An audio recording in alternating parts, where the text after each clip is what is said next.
omniscient and the most merciful and the most kind Lord. Hello students, आज हम देखेंगे कि हम आर का उपयोग स्पोकन इंग्लिश में कैसे करते हैं। जैसे पिछले वीडियो हमने देखा, ये जो हेल्पिंग वर्ब है am is are was were, ये जब शुरू में आते हैं तो ये अपना अर्थ तो देते ही देते हैं, लेकिन साथ ही साथ ये क्या का भी अर्थ देते हैं। अगर वो पहले आ गए, उसको वर्बल क्वेश्चन बन गया। तो अब आर का अर्थ होता है हैं। ये अनेक वचन के साथ उपयोग होता है, जैसे we, they, people, children, students, boys, girls etcetera.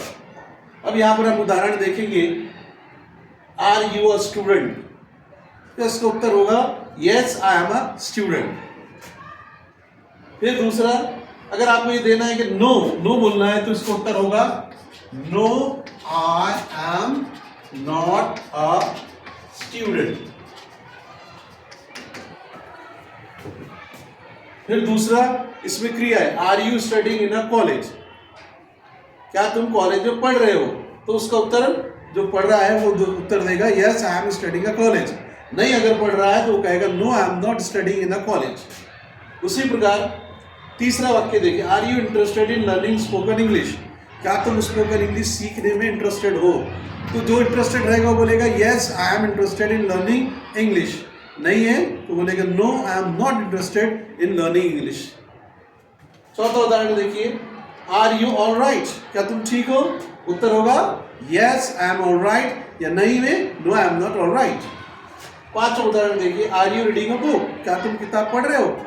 तो वो अगर किताब पढ़ रहा होगा तो बोलेगा yes I am reading a book. नहीं पढ़ रहा हो तो नहीं बोलेगा no I am not reading a book. मतलब ये है कि प्रश्न में ही उत्तर है, आपको सिर्फ ध्यान से सुनना है और उसी में से जो शब्दों का उपयोग किया गया है उन्हीं शब्दों का उपयोग करना है। सिर्फ इतना ये समझ में आना चाहिए आपके कि आर का अर्थ है और वो पहले आता है तो उसका अर्थ क्या भी होता है, और उसका दूसरा अर्थ हो भी होता है।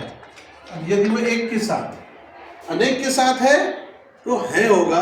जैसे यदि अनेक में हम देखेंगे कि आर द स्टूडेंट्स प्लेइंग? क्या विद्यार्थी खेल रहे हैं? तो उत्तर होगा yes the students are playing, no the students are not playing.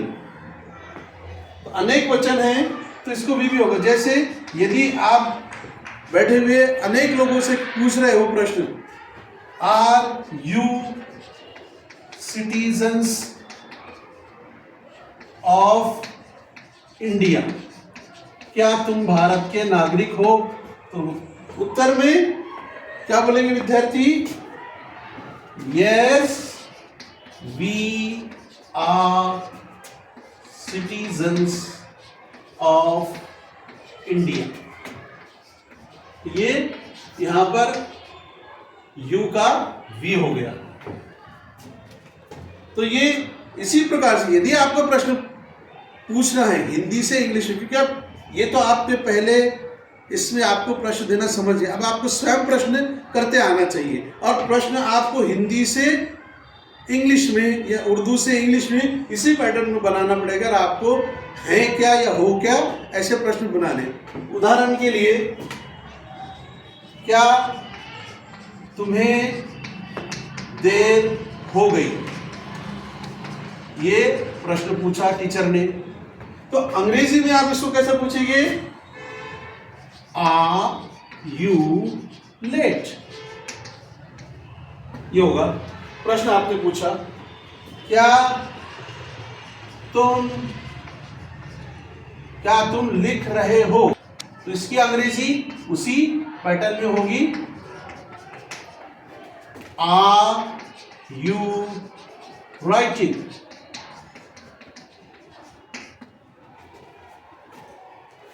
तो ये बात समझ में आई है कि ये और उसमें जो आप कहना चाह रहे हैं वो शब्द लाएंगे।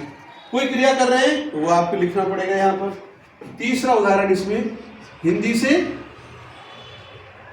इंग्लिश का, क्या वे शोर मचा रहे हैं? तो ये हो जाएगा आर दे शाउटिंग, या फिर आर दे मेकिंग नॉइज। ये मैंने आपके उदाहरण के लिए बताया। आप इसी प्रकार से स्वयं सेंटेंसेस बना सकते हैं और ऐसे प्रश्न आप पूछ सकते हैं। तो सिंपल है, जैसा प्रश्न वैसा उत्तर, प्रश्न में ही उत्तर है। तो आपको सबसे पहले क्या करना है, गौर से सुनना है और उन्हीं शब्दों का उपयोग करके उसको यस या नो में देना है। तो आज के लिए इतना ही। अगले वीडियो में हम देखेंगे इसका पास्ट टेंस कैसा हो। Thank you very much for watching this video. See you.